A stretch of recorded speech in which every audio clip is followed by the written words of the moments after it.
สวัสดีทุกคนวันนี้เราจะให้ดูภาพที่เราไปเที่ยวพัทยาน้อยที่กรุงเทพ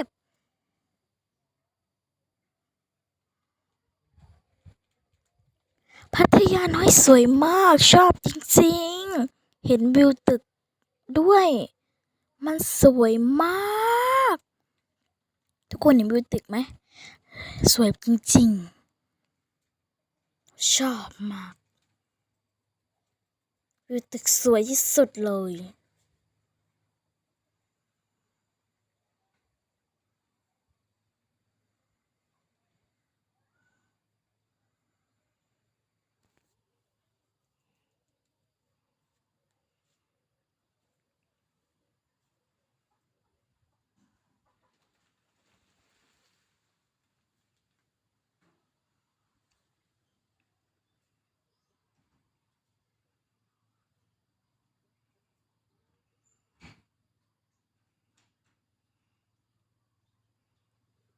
บาย